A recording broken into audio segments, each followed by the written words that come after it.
You think you're saving money, but you're walking straight into a trap.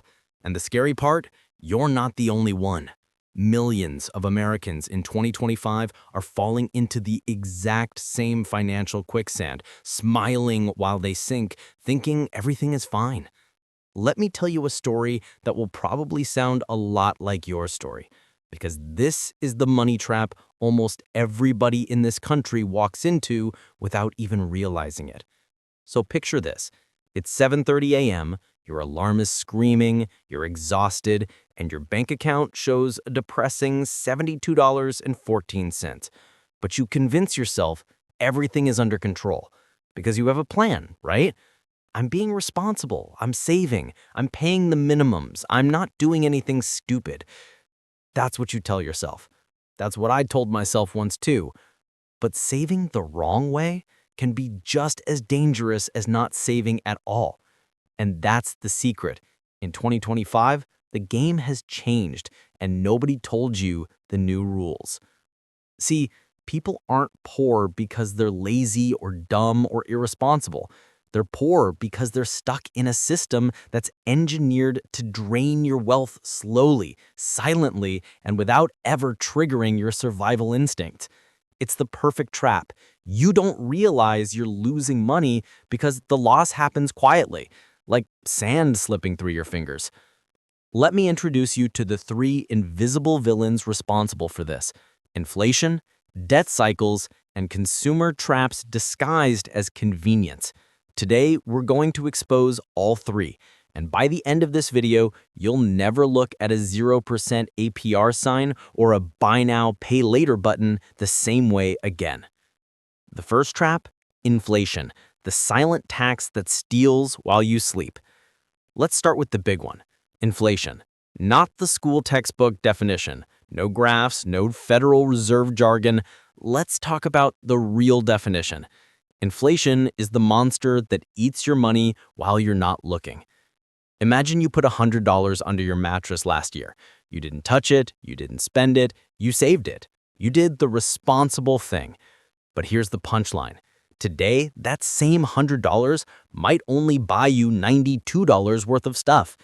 And next year, maybe $88. The year after that, who knows? Inflation isn't just rising, it's sprinting. Rent is up, groceries are up, insurance is up. Literally everything is up except most people's paychecks. And here's the worst part. You don't feel inflation. You just wake up one day wondering, why does my money not last anymore? You start cutting lattes, skipping nights out, buying generic everything, and somehow still end up broke. That's inflation. It punishes people who hold cash and rewards people who own assets.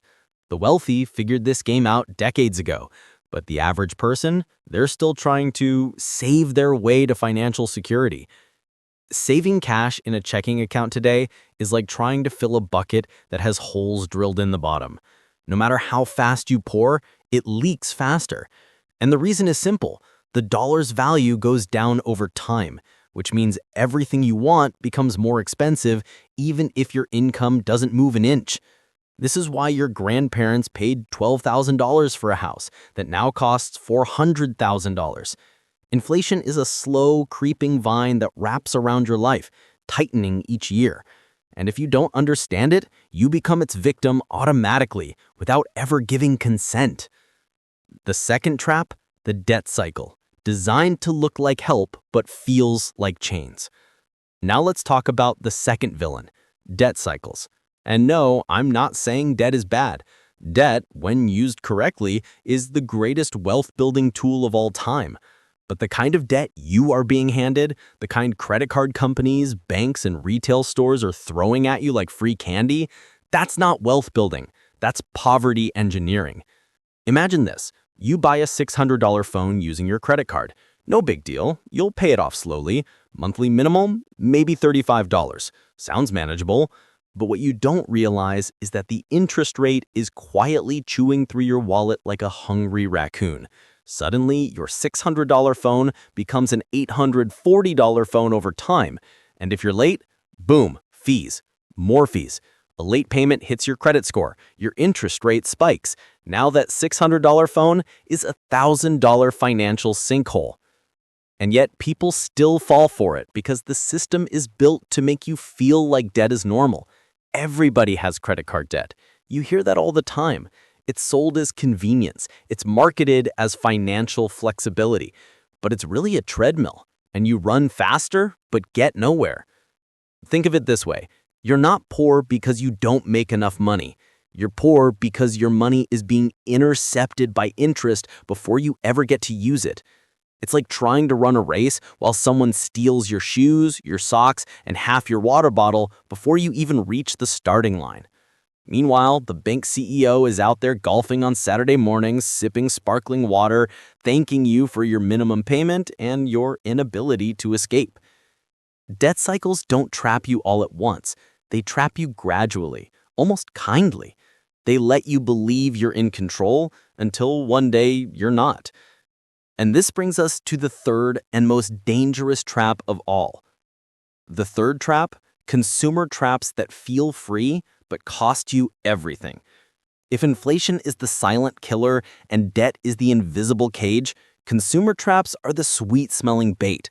And the biggest one taking people down in 2025 is buy now, pay later, or as I like to call it, buy now, cry later.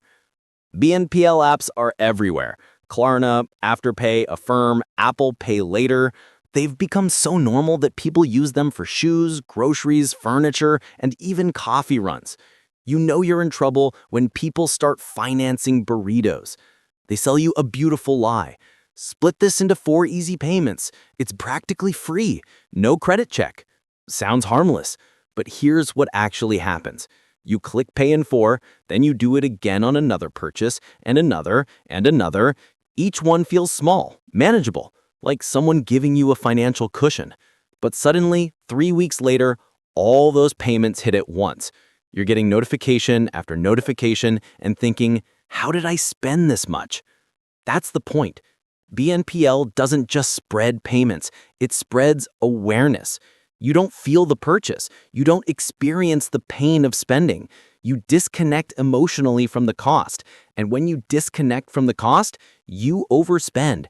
Every single time. The companies know this. That's why they're worth billions.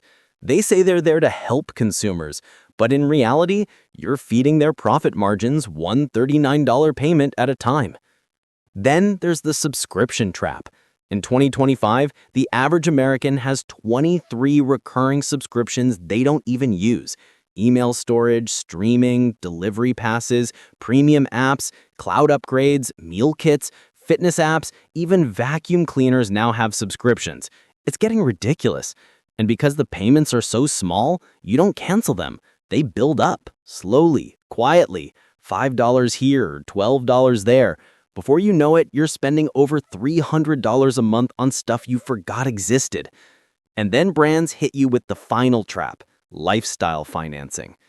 Lease your furniture, finance your mattress, subscribe to your car's heated seats. That's right, heated seats are now a subscription. BMW literally tried to charge $18 a month for butt warmth. We are truly living in the money matrix. The real problem: you're playing defense while the system plays offense. Here's the painful truth. The average American is being drained not by a single big mistake, but by 1,000 little ones. And every one of those mistakes is designed, engineered, and marketed to feel normal. You're not losing money because you're bad with money. You're losing money because the system was built this way. Inflation punishes saving. Debt punishes spending. BNPL punishes convenience. High interest punishes being human. But here's the good news. Once you see the trap, you're not trapped anymore. The escape plan? How to break out in 2025. Let's talk solutions. Not boring adulting advice like budget better or cut coffee. Those don't work. We're going tactical. Step 1. Stop saving the wrong way. You don't beat inflation by saving. You beat it by investing. Even if it's just $20 a week, put your money in assets, not accounts that pay you 0.01% interest. Step 2. Kill high-interest debt first. If your credit card interest is 25%, that's an emergency. Attack it. Throw every extra dollar at it. This step alone can save you thousands. Step 3. Treat BNPL like it's fentanyl. Avoid it at all costs. It looks harmless, but will destroy your financial health. Step 4. Audit your subscriptions monthly. Set one day per month, the purge. Cancel anything you don't use. Step 5. Create a no finance rule. If you can't buy it in full, you don't buy it. Simple. Step 6. Become inflation-proof. Own assets, stocks, index funds, skills, side hustles, anything that grows faster than inflation. The final message: you can escape if you wake up. The money trap is everywhere. On your phone, in your pockets, in your shopping habits, in the ads you see daily. But you're not